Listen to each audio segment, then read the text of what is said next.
Hey everybody, it's Tony Robbins. You're on Off the Record with Tim and MB. Enjoy.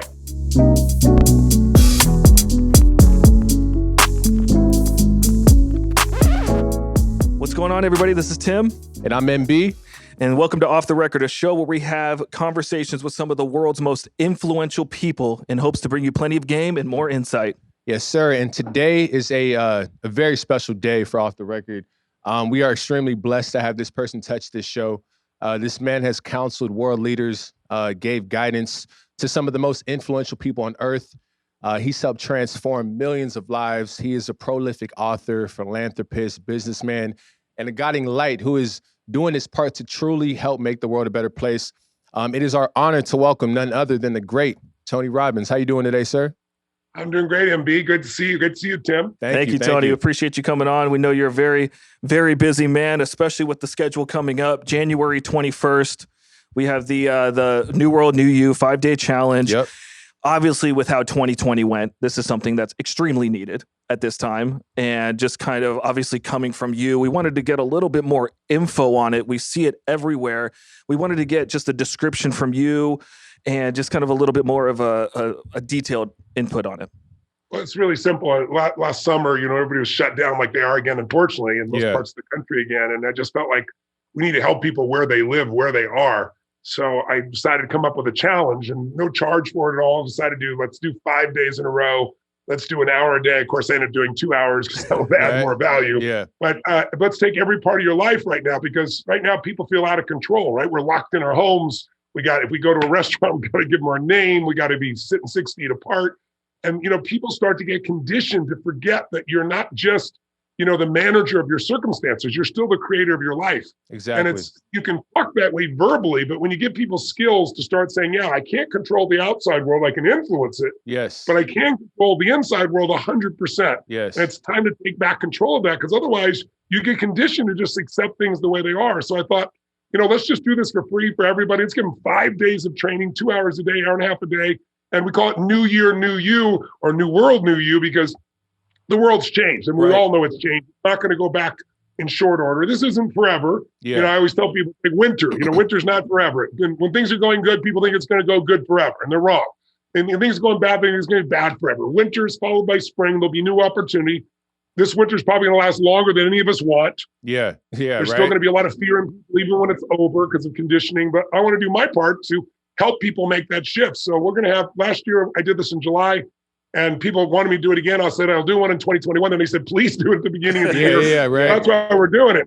And we had about almost 400,000 people last time. Looks like we're going to have closer to 750,000 people we're going to train in more than 100 countries. And then when you're part of it, there's no charge for it. You get to attend 5 days in a row, total immersion. That's from wonderful. Your home. Yeah. But then also you're part of a Facebook group, if you want to be, where you'll now have 100,000 people from around the world that are all also driven to improve their business, improve their career, figure out what to do with their body, their relationships, and so forth. Right. So it's really beautiful seeing people over the last 6 months continue to grow. Yeah. And, when I get the impact of it, and of course, by serving people, some people may want to do more with me, and that, that helps me in terms of my mission as well. That's wonderful. So for that 2 hours, are you really just kind of guiding them through their physical life and their spiritual life and their business life? You're just kind of coaching them through that? Yeah, each of the main areas of your life, including relationship right now, because most people are stuck with somebody they love, but they're forgetting they love them. Some of them. Right. Exactly. Out of the space every moment, right? Yeah. So we're going to cover each of those areas. Yeah. And then you're given an assignment each day, something to do. Yeah, okay. So you don't just learn something, right? Yeah. The goal is to make you take some form of uncomfortable action so that each day you get stronger and stronger, not just in your head, but in your momentum and your habits. That sounds amazing. So if people want to do it, they can go to make2021myyear.com. Make2021myyear.com. There's no charge to sign up, and we'll give you all the links. Make2021myyear.com. Okay. We say bring your family, bring your coworkers, and we're here to serve anybody we can. Nice. Love it. So Tony, you're someone that world leaders and extremely influential people go to for counsel and guidance. And I think that is a very human thing to explore, because it shows people that it doesn't matter who you are, what level that you're on. We all need guidance at times. What are the common internal problems that these leaders go through that call for your assistance?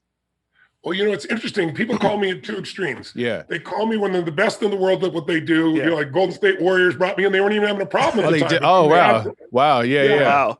I got to work with him for 5 years on this incredible run. And, a guy like Steph Curry or, teams like that. So I get people that are already the best that just want to be better. That's why they're the best. Because they know just a little shift and you can massively improve your performance. Definitely. But I also get the call when people are in trouble, when the athlete is burning down, Serena Williams, and she's gone through the death of her sister at the time and couldn't get herself back on the court. And what do you do to turn them around? What do you do to turn around that businessman who's kind of lost the mojo? Yeah. And so what I do is I go in and help them figure out what is it? What's that missing set of ingredients that get them back on course quickly? Yeah. And I've been able to do it now for this is my 44th year, believe it or not. I started when I was 2, of course. That's right.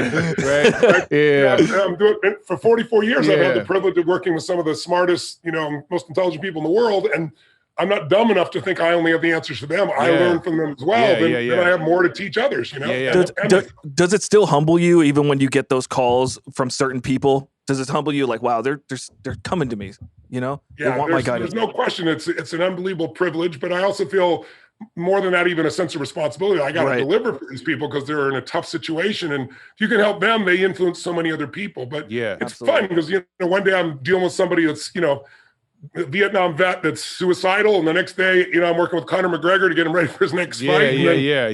And then I've worked with. I was just talking to a friend a little bit ago, and he said, "Which presidents have you worked with?" I figured I've worked with 8 U.S. presidents, some foreign ones. So every living president, and 3 of them that have passed. So I've had a kind of a ticket to history, where I've had. I'm sitting down with Nelson Mandela, or I'm sitting down with Mother Teresa. I'm sitting down with I had one meeting where I had, to give you an idea, Reagan, this is how old I am. Yeah. I got a chance to work with Reagan, and a few days later, I'm working with the head of the Soviet Union. I mean, it's just like, oh, wow. Wild life. That is but crazy. when you produce results, people are willing to listen. Yeah. And that's the only calling card you got. Can you produce results consistently? And I've been able to do that for 44 years. So it builds a brand for you. Exactly. Is that you just remaining a student of all these people as well, and of life? Is that what keeps you able to kind of give out all this great information to people, just remaining a student of life? Yes. I don't know if you remember Coach John Wooden's the greatest. UCLA. Yep. Yeah, I won 10 out of 12 NCAA championships. And it's not like having Michael Jordan or LeBron and having the Lakers or having, because every year new players are coming in. So to win 88 games in a row, 10 out of 12 national championships, no one even won 3 before in a row. Yeah. To do that was unbelievable. And he used to have a great phrase. I interviewed him when I was 30, and I interviewed him literally 3 weeks before he died. Wow. And I learned so much from him. One of the things he always used to say is, it's what you learn after you know everything that really counts. Yeah. In other words, saying, you don't know shit, buddy. You better keep growing. Exactly. So Tony, our target audience, they're mainly people in their early 20s to their early 30s, people who are working on their dreams. They have 9-to-5s and they have side hustles. They're trying to put the pieces together. There's things that they're trying to do. Some are trying to escape the rat race. Some have roommates. Some are trying to do this, that, and the third. And all while still trying to find time to work on themselves. They have just enough faith to keep themselves going. Obviously, we are in a very, very crazy time right now. If you were, 27 or 31 years old in that position today, what would you do to get to that next level? I would do, honestly, the same things I did. Got it every single day. I'll give you 5 things off the top of my head that I did when I was in the worst position, when I was, 17 years old, and I had 4 fathers. My mom chased my dad out. She was a pretty intense woman. And then she chased me in a house with a knife. Now, she wasn't going to kill me, but I wasn't going back in that house. She kept my 1968 Volkswagen. I earned it $40 a week as a janitor. I slept on the mountaintop, and the next day it rained, so I slept in a guy's laundry room. Wow. And then I started rebuilding. And the way I built, and I've done this multiple times in my life, is, number one, I started to feed my mind. Because if you don't feed your mind, especially in an environment like COVID, you just turn on the news, you're going to think it's the end of the freaking world. But it's not the end of the world. I mean, it's ridiculous. This is a disease. This is that 99.7% of the people survive. Exactly. But we're talking and acting like what we originally thought. We thought it was a 3% death rate. Yes. And we're still using that mentality. We're shutting people down. We've never done this in human history. So if you don't stand guard at the door of your mind, if you don't feed your mind, it's like great solutions don't interrupt you. You got to pursue them. And so I'm old enough to remember prior to the web when I would go to the library literally and just read biographies, because I needed to feed my mind, because things were so depressing that I needed to see that some of the greatest leaders in history went through worse shit than I've been through.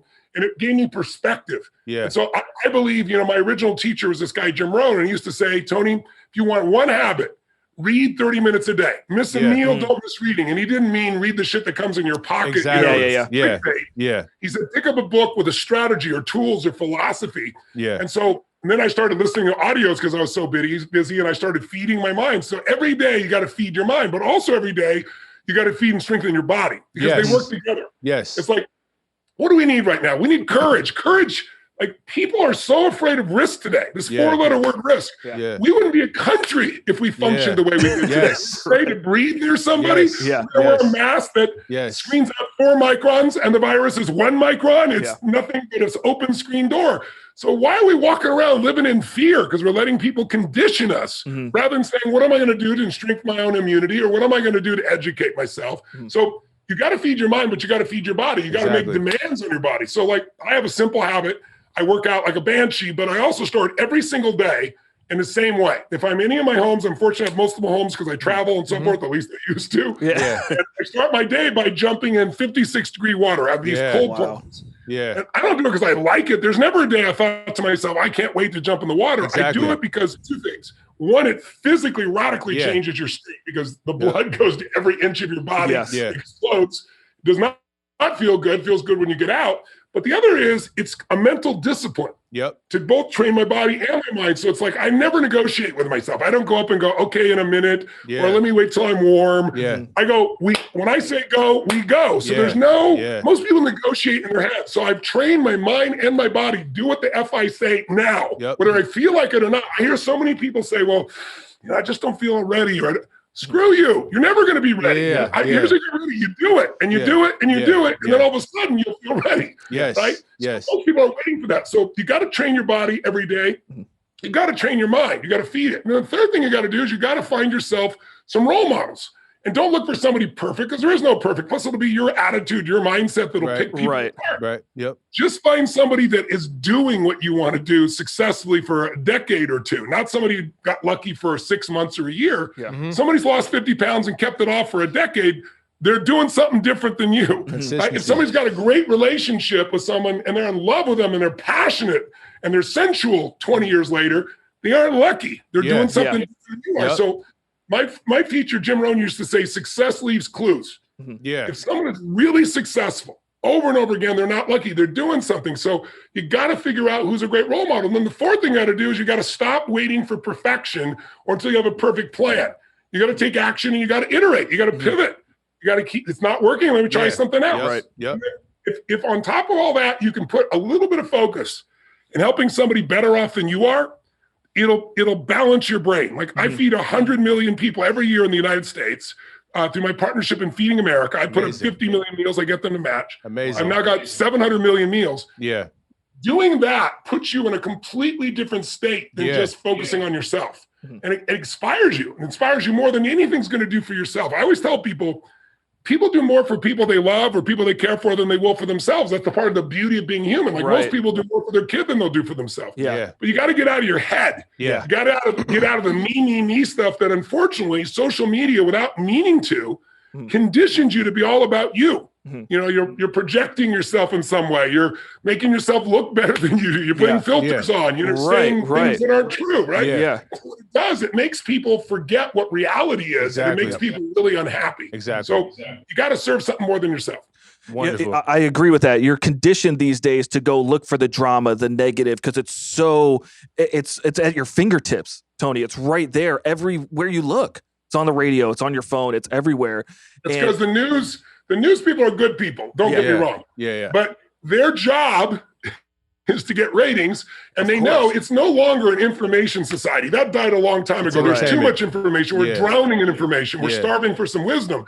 So their job is to upset you. Their job is to jolt you. It's not to educate you, to get you to click on that. So what do? They do something that aligns with your current beliefs, and then they aggravate you. So you spend more time online. I'm sure you've both seen The Social Dilemma, haven't you? Of course. Oh, yeah. Oh, yeah, absolutely. On Netflix.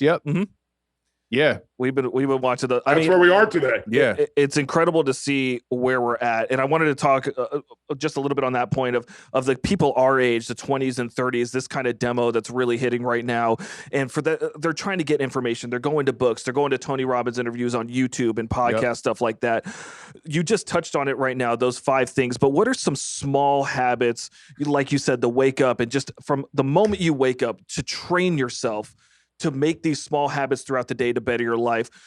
I mean, those little ones to, like you said, to jump in the pool or whatever, you're doing. What are some other things that everyday people can do from the moment that they wake up to change their state of mind and not go straight to social media, not go straight to online or turn on the news of something negative?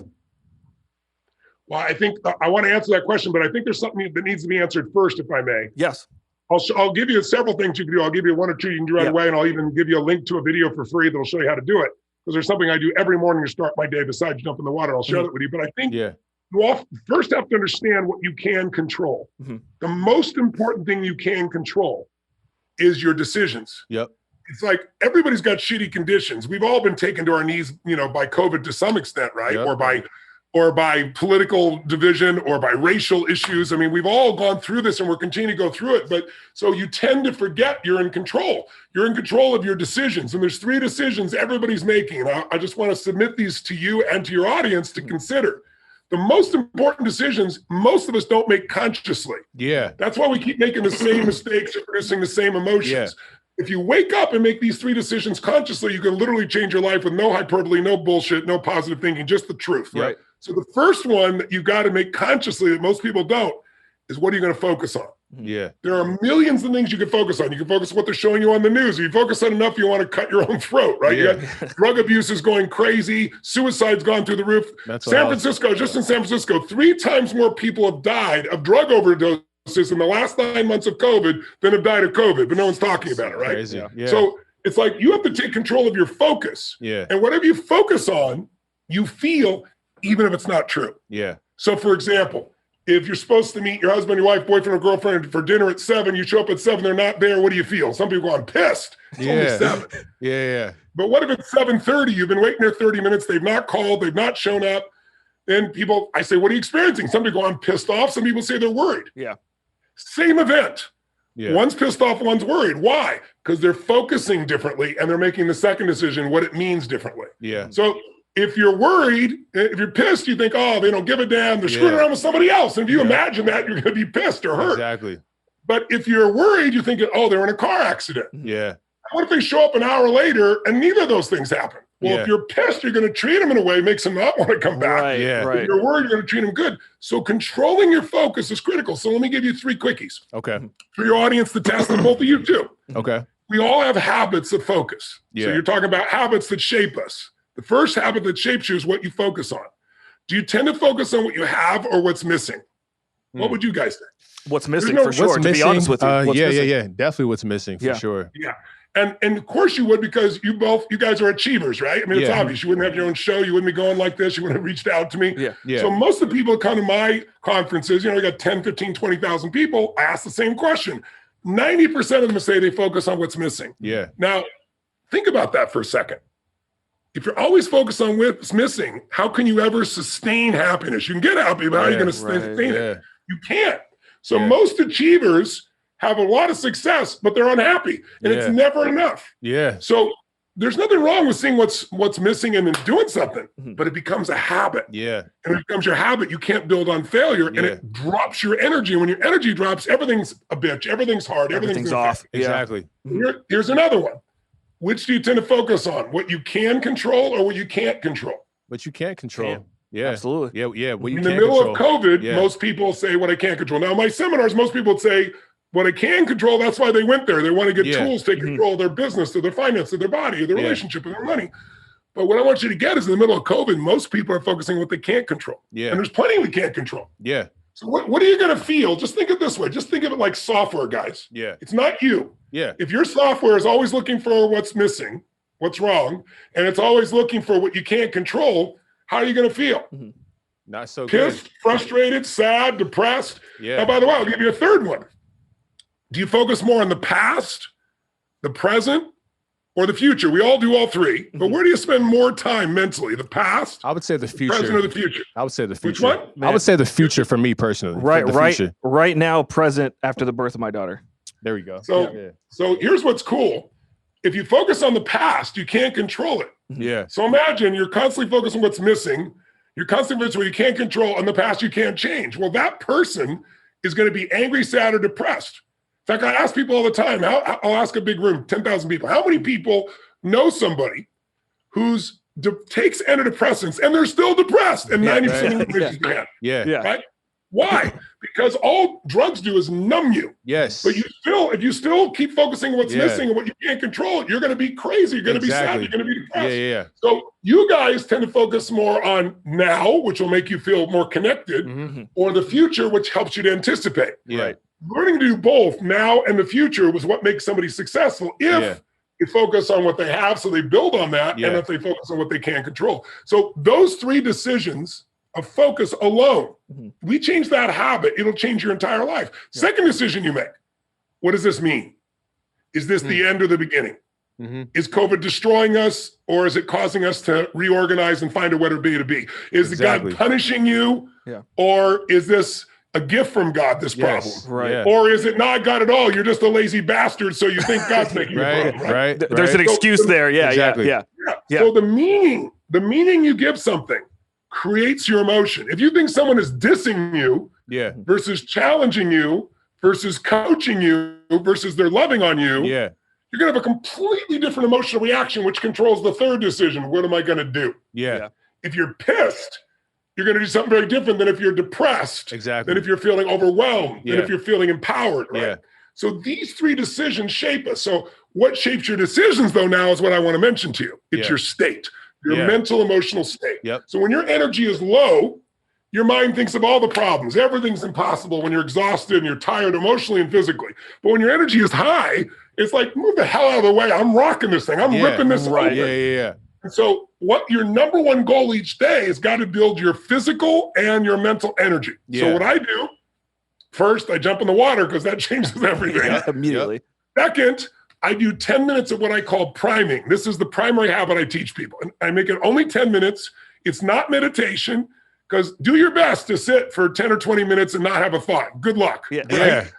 Nothing wrong with meditation, but this is more active than that. What I do is I do a 3-step process. And your people, we're doing this, 5-day challenge coming up here on January 21st to the 25th, 2 p.m. Eastern. But we have people from 100 countries already signed up. We're going to have 750,000 people participate. But we'll teach a bunch of these. But I also have a website I'll give you where people can just download this. I just want to help people. So I do this every morning. I do this process to change my emotional state. It's a breathing pattern that I teach. And then you do 3 things for 3 minutes each. One, you think of 3 things you're grateful for. I know this sounds corny as shit. No, here's how it works. Not at all. The research shows in your brain that you can rewire your brain. Most people have got like a highway to stress and a dirt road to happiness. Easy to get stressed, takes hard to get to the happiness part. You rewire yourself because the 2 emotions that mess you up are anger and fear. And there's a lot of both those. When people are angry, they do stupid shit to each other and to other people. And when they're fearful, they do dumb things. But you can't be grateful and angry simultaneously. You can't be fearful and grateful simultaneously. So gratitude, if you think of 3 things, one at a time for a minute that you're grateful for, and you don't think of it like over there, like remembering a time you're on a roller coaster. You imagine you're going over the edge in the front seat, like you're there, and you feel that gratitude in your body for 3 minutes. That's all it takes. It wires your nervous system to find what's right, to feel what's good, to eliminate the fears. And if you do it every day for 10 minutes, where the first 3 minutes is that, you start to train your brain. When you wake up, you figure out what's right, because what's wrong is always available. So is what's right. And whatever you focus on, that's going to be your experience of life. Then you do 3 minutes where I explain how you do this healing for your body. And then you do 3 minutes on what I call 3 to Thrive, where you think of 3 goals you have, and you don't pray, hopefully they'll show up. You don't wonder. You see, feel, and experience it as if it's done in your body. And there's something that happens in your subconscious mind. When it believes it's done, your brain finds a way to get there. So it's 10 minutes. I do it every morning, and it primes my brain to find what's right. I don't hope that, my brain's going to feel good. I wake up sometimes. I mean, this year has been very different, obviously. 2019, I I went to 118 cities and 16 countries, some of them 3 times. So with that kind of schedule, there are days waking up and I'm like, everything in me hurts. Fried, I don't know what country I'm in, but I prime and I'm ready to go. Yeah. Tony, That's powerful. One of the other things, just like those that you said, what that MB and I live by is we love what you said about discipline your disappointment. That's always been something that's we've taken to heart, and it means so many different things to us too. But what is, if you can expand on that for our audience, what does that mean to you to discipline your disappointment? Well, think about it. There's certain emotions that serve you. Every emotion could serve you. Being angry can serve you if you use the anger to do something good, right? But most people indulge in emotions. And one of the ones that keeps people from where they are is disappointment. They think that people who succeeded have been disappointed. It's like, you know, I always tell people, like, you either let disappointment destroy you or drive you. Right. And what I do is I discipline my disappointment, which is it's going to come up. I'm human. I have those emotions. And I go, F no, get the hell out of here. Because if I let myself indulge in that emotion, I'm going to lose momentum to create solutions. So I'm a guy that says, look, spend 10% of your time, maybe 5% on the problem and 95% on the ssolution, and you're going to find a very different life. But to do that, you got to learn to snap out of those states. And one way I teach people to do that is the use of the body. Because your body affects the way your mind functions. So I've been teaching all these different ways to change your body, change your biochemistry, change your life, change your state for 40 years. Harvard about 4 years ago did a study, they called it power postures. It wasn't when I teach all the movements, it was just the actual posture alone. And here's what they found. You can have anybody stand for 2 minutes with their hands on their hips and their shoulders back like, you know, Superman, Batman, Wonder Woman, whatever. 2 minutes. And your biochemistry changes. Whether you're a man or woman, doesn't matter. You get a 25% flush of testosterone directly in your bloodstream, which, as you as gentlemen know, makes you feel like doing something. That works. You also see a reduction in cortisol, which is the stress hormone, by more than 30%. And within 2 minutes, you're 33% more likely to take on a difficult task or a risky task in just 2 minutes of standing that way. Well, I teach people a variety of ways to move, use your voice, so that you train your nervous system to be at its peak. Yeah, that's so true. Just because even like when I'm feeling down sometimes, you'll subconsciously be walking with like your shoulders down, and then you have to remind yourself, you know, like, hold up, let me, you know, walk with confidence and broaden your shoulders. You automatically feel like so much better, which is great. So if you guys think of somebody who's depressed, for example, just think of somebody you've ever seen who's depressed. Where's their head? Up or down? Down every time. Where's their shoulders? Back or down? Slouched. Breathing full or shallow? Oh, just talking loud or quiet? Quiet. Now, how do you know this? Because we all practice this shit at some point. Right? Exactly. We've all been through it. But if all you do is change their shoulders, change their breath, like if I was talking to you guys and I said, this is really an important session. And over the next 72 hours of this, 72 hours of this interview, right? You'd be like, get rid of this guy. Even if you're giving great news. It wouldn't matter. The way we use our voice, the way we move, the way we breathe, literally trains our biochemistry. So most people try to think themselves into a good state, which almost never works. If you radically change your body, you'll go into that state. It's a combination of both, I feel like, because people get lost in this, like, I need a wish for this thing, and then they don't, you know, take action and do anything about it. So which is very, very important. I wanted to ask you this. During these times right now, you add COVID, you add all the racial injustice, all these things that have gone on in 2020 of how crazy it's been. Just hearing from you, what is a shining light that you see coming out of this in the near future? What is something that you can say, look, I think this is something we can look forward to and a positive that's coming out of this time? I think you're at first, we're still in it. So for the people still in it, their job and what I do with people is get them to find where's the blessing. Because as corny as it sounds, there's a blessing in everything if you look for it, right? It really is. Like I said, what's wrong is always available, so what's right. So you got to find what's right or you go crazy. So for some people, that's been quality time with their family they've never done. For other people, they're learning a new way to work that actually gives them better quality of life. For other people, it's jarring them to have to look at life completely differently, right? But I think the good that's going to come out of this is, I think people have taken for granted a lot of their freedoms. When people are telling you, you can't leave your house, you can't go to a restaurant, your kids can't go to school. I think you're seeing a large number of people that took those freedoms for granted that are starting to say, this is bullshit. I mean, look, like I just said, San Francisco in the last 9 months has had 3 times, take that in, 3 times more deaths from overdose than from COVID. Yeah. Right yeah, now, yeah. go to the Johns Hopkins website and use the Wayback Machine. Yeah. And if you use the Wayback Machine, you can still search. They published it one day, took it down the next. Study done by Johns Hopkins using CDC's own information. Yeah. The same number of people have died in 2020 as 2019, 2018, 2017, 2016, and 2015. Wow. 2.8 million people within 10,000. Yeah. It's crazy. The same number of elderly people have died last year as any previous year. Yeah. That's crazy. But here's what's different. Yeah. Here's what's different. Magically, heart disease and cancer and diabetes and all these other diseases have gone down in direct proportion that COVID has gone up. Yeah. If you look around right now, where's all the pneumonia we're supposed to have? Where's all the influenza? Where's the flu? I see what you're saying. Where's that spike? Yeah. So people are starting to look around and go, the founder of the PCR test has come out and said, I would never use this for diagnostics. It's too inaccurate. It doesn't even measure the virus. It measures a part of the code and has to multiply it 40 times. So if you have the flu, if you've had a shot before, right. Nobody talks about false positives. They don't tell you what the false positives are. Yeah. But I'll give you an example. In England, 1 out of 1,000 people they estimate have COVID. 1 out of 1,000. If the test, this is the doctor explaining to me, if the test is only 1% inaccurate, 1 of 1,000 is 0.001, right? Yeah. It's 1.0. That means 10 people are going to be told that they have the disease, even without any symptoms, for the one that actually has it. Yeah. And then we're doing all these crazy approaches that we've done. So I think the good in this is people are starting to question. And when people start getting knocked off social media and banned because they have a different point of view, I think it's stirring people up to say, it is something's wrong here, and I'm not going to just listen. I'm going to think for myself. I'm going to test things, and I think in the long run that'll be better for society. Yeah. So Tony, before we get into these last closing questions, please tell us, what should we look forward to from Tony Robbins? Well, I adapted. I found myself frustrated as hell, as you can imagine, like most people. Because I have 74 companies, so I got plenty to deal with, but this is my mission. So I look around and it's like, okay, what am I going to do? And I first thought, well, we'll do it, other venues, we'll do it in theaters, we'll do it in churches, but they shut everything down. Yeah, exactly. And I swore I'd never do this in people's homes because, I'm used to 10, 20,000 people, incredible sound, group dynamic of a stadium.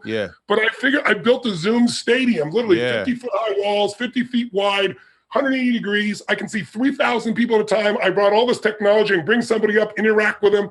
And so now I'm doing events around the world from people's homes. And we're doing, we had an event for 30,000 people. And normally I'd have an event for 10 or 20.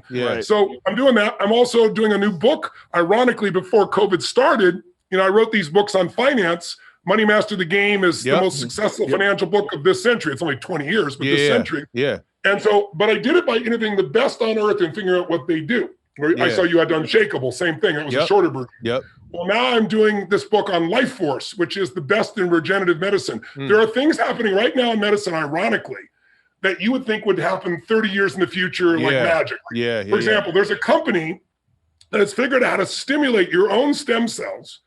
And with one injection, it's already in phase 2 trials. It's heading to phase 3 now. By the end of the year, it should be coming forward. One single shot, if you have osteoarthritis, which for somebody over 40 or 50, most have some version of, it literally regrows by your own stem cells, all of your own connective tissue. So you literally don't have arthritis and you have a newness in it. That exists right now. Going to the third side. One of the most difficult cancers on earth, that people deal with, is leukemia, or if you get cancer in the pancreas, right? Pancreatic. And most people are going to die from those things. I've met this woman that came in. She would literally look like somebody from Auschwitz.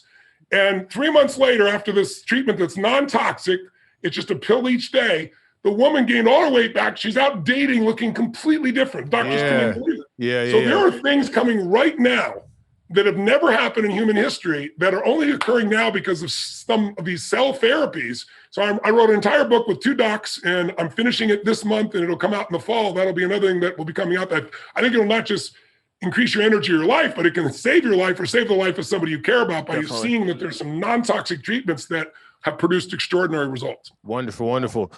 Tony, side question. You do a lot. You look great for your age. What, just out of curiosity, what's your workout regimen? Do you work, is it a 5-day, 6-day a week type of thing? Yeah, I do 5. Some weeks I do more, but 5 days is my minimum. Okay. I have a trainer that's extraordinary that I work with, who's worked with some of the greatest athletes in the world. But I like to break it up. I use a lot of, I'm a biohacker. So, I'm in my home here in Palm Beach. I have my own hyperbaric oxygen chamber, glass. I have cryotherapy. I've got everything you can imagine. And I use, like, for example, a Vasper device, which is like a ridiculously expensive device. But it contracts all your muscles at once while you're working out, and it also freezes you simultaneously. So all the blood when you're working out normally goes to the surface. Well, it keeps the blood in the muscles. And, Navy SEALs that have done this, who are, studs to start with, see an increase in their testosterone on average within 9 weeks, doing it twice a week, of 20%. Wow. So it's a biochemical workout as well as a physical workout. So I'm pretty driven in that area, because I get on stage 4 days and 5 days in a row, 7 days in a row, and you gotta have that. These guys monitor. I've had these guys monitor me, and I burn 11,300 calories in a day. I jump 1,000 times, which gives you an idea. They explain to me every time you come down, it's 4 times your body weight. So I'm 282 pounds, so 4 times is 1,000 pounds, 1,000 jumps. It's a million pounds of pressure. Right.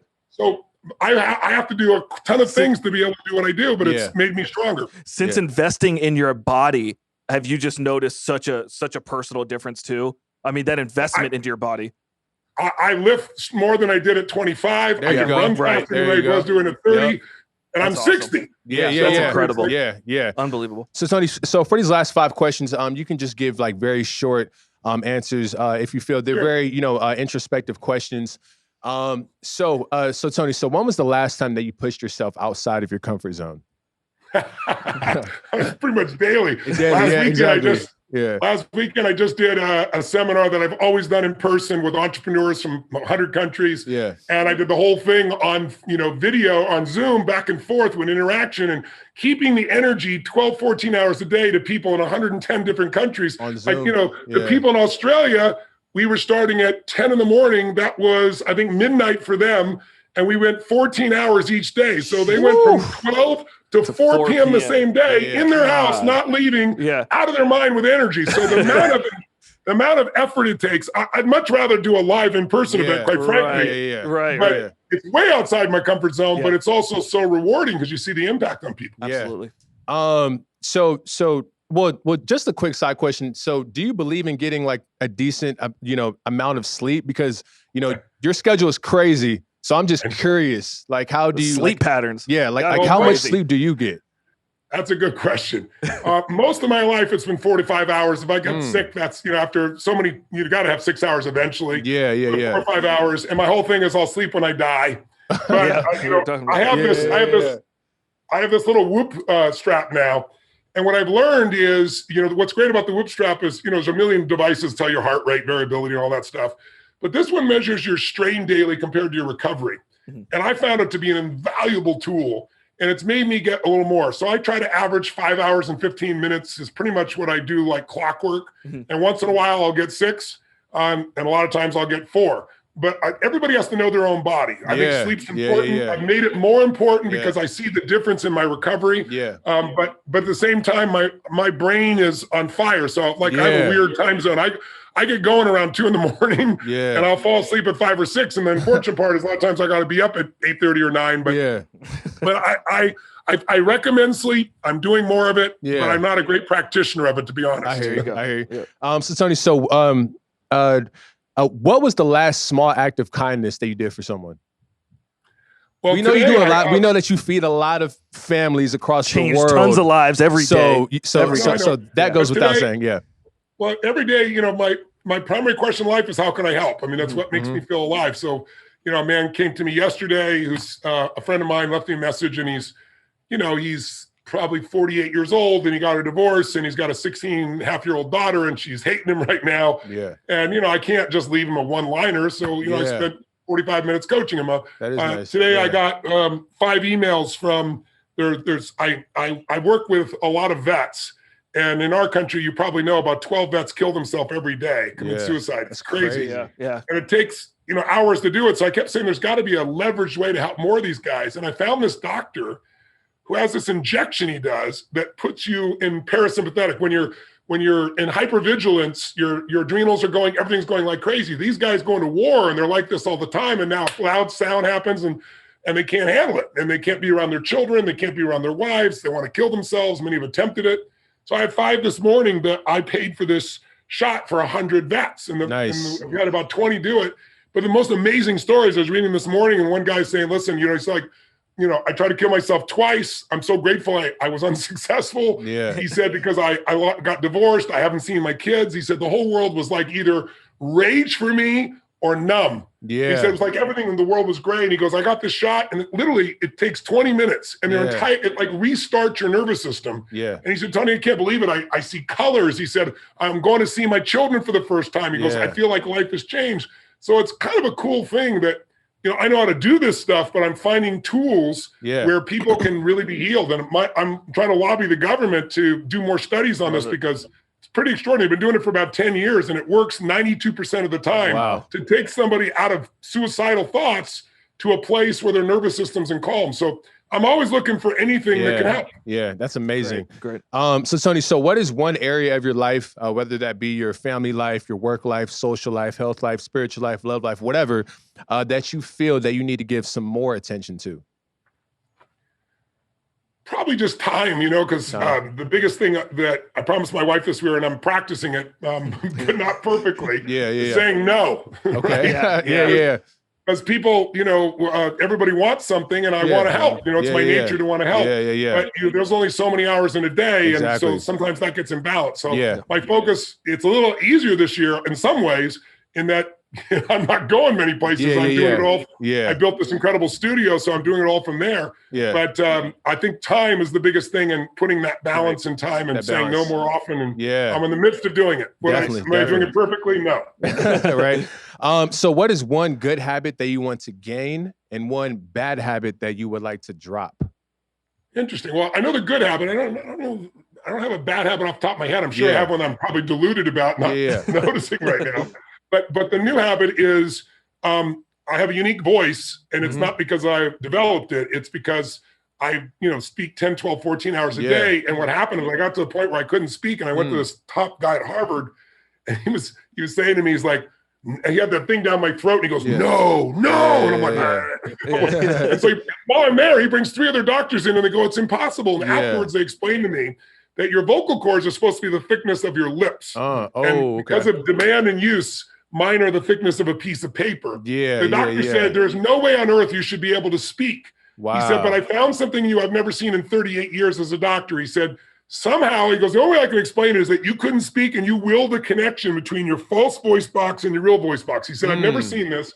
So my voice sounds this way because I don't have a regular voice. It's literally a merger of 2 different systems that don't normally connect. So I decided this year, in order to have preservation of this voice for a longer period of time, I'm now taking singing lessons, which are really just lessons trying to expand my voice. So my new habit is these things I do every morning with my voice, which is making it stronger. Love it. Tony Robbins' new musical album coming out soon. No kidding. So Tony, cover your effing ears if I do that stuff. Right. We'll keep that in the pocket. Exactly. Love it. So Tony, what is your overall purpose? You know what it is? It's have fun, make a difference, and really see the difference in life while you're here. My whole focus is, live fully, to laugh, to love, to learn, to grow, and to give passionately and generously and graciously, and leave a legacy of love. I mean, that's what my life's really about. There you go. Been great. Yeah. And please leave us with some final words, Tony. Well, my final words is don't settle. Don't let the environment make you believe that you're a mechanism of managing your circumstances. You're still a creator.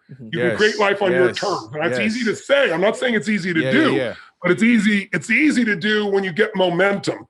So I hope everybody listening will find a way to get that initial momentum in your psychology and your emotion. And listen, remember, especially since you have a lot of young people that are listening in 20s and 30s, in my 20s, I had these gigantic goals, and I was always disappointed in myself. It's like, my goals were always bigger than what I realized, but then it starts to change because you accumulate knowledge and skill and ability and contacts. And so I always say to people, just remember this, you usually overestimate what you're going to do in a year. And you're underestimating what you can do in a decade. And the decade will happen, man. You guys, you're young guys. Snap your fingers and it'll be 10 years. It does, though. Definitely. But if every day you figure a way to add more value, it's like my original teacher, Jim Rohn, I remember I asked him a question once. I said, I had 4 fathers. I said, we're always broke. The reason I feed 100 million people every year is because we had no money for food when I was 11 and somebody fed us. And so it's like, I said, I'm going to feed 2 families and then 4, and it just grew. Right. But what I really learned from Jim Rohn is like, how come we have my dads, all 4 of them were broke. How come we don't have no money for food? And Jim Rohn said to me, he said, Tony, we're all equal as souls, but we're not equal in the marketplace. And that's the illusion we have. Yeah. And he said, your job is to figure out how to become more valuable to other people by doing things that add more value. He said, if you work at McDonald's, there's no disrespect to McDonald's, but you're going to get minimum wage for a reason. Yeah. Because anybody can do that job. It doesn't take special skills. Yeah. But if you, like, I told him, I remember at the time I was young and I was like, well, how come these hedge fund guys make $1 billion a year and teachers don't make shit? I was all angry about it. And he said, Tony, he goes, because they're affecting more people than that one teacher with 30 students, even though those 30 students are precious. This person is getting people a 38% return that's feeding families, creating college degrees, doing all this stuff when everybody else is getting 1. He's helping produce hundreds of billions of dollars of value so he makes $1 billion. Yeah. He said, your job every day of your life is keep becoming more valuable by getting more skill and ability that people value and over deliver.